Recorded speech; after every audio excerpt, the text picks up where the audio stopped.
Il fait encore nuit quand Abisoyi Adeniyi quitte sa maison à Lagos.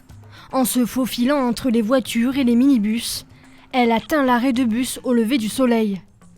L'avocate de 23 ans avait l'habitude de monter sur une moto, connue par les habitants sous le nom d'Okadas, pour se rendre rapidement au bus qui l'emmène au travail depuis le continent où vit la majeure partie des 20 millions d'habitants de Lagos jusqu'au quartier d'affaires de l'île de Victoria. Depuis que les motos ainsi que les pousse-pousse jaunes motorisés, appelés KKS, ont été interdits dans la plupart de la ville depuis le 1er février dernier, Adeniyi doit marcher chaque jour 30 minutes de plus. Il lui faut donc près de 2 heures pour rejoindre son travail. Normalement, j'avais l'habitude de prendre une moto ici, mais aujourd'hui je ne peux pas, donc je suis obligée de me déplacer à pied d'ici jusqu'au stade et ce n'est pas facile du tout.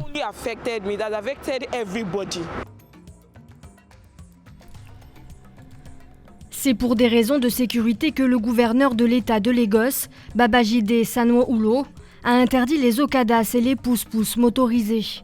Trop dangereux et encombrants, ils sont la cause de nombreux accidents de la route. Quelques 10 000 accrochages ont été recensés entre 2016 et 2019, et cela dans le seul hôpital général. Le gouverneur a depuis lancé 55 bus supplémentaires et inauguré 14 ferries publics, promettant une expansion des moyens de transport. Une nouvelle législation qui n'est pas sans conséquences.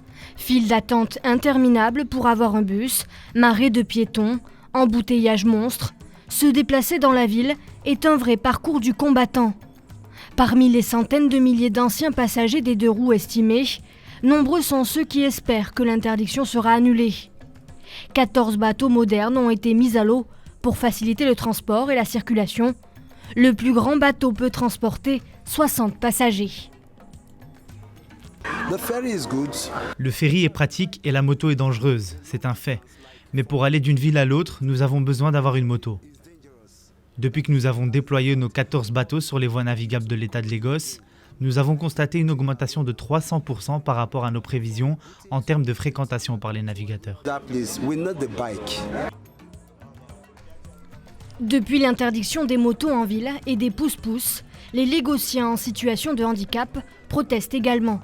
Mohamed Zana, coordinateur de l'initiative pour l'autonomie des handicapés physiques, dénonce une situation plus difficile et excluante pour les plus vulnérables et les moins mobiles.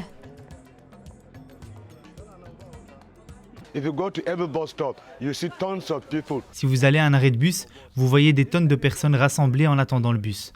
Et si un bus apparaît, tout le monde se bat et se précipite pour y monter.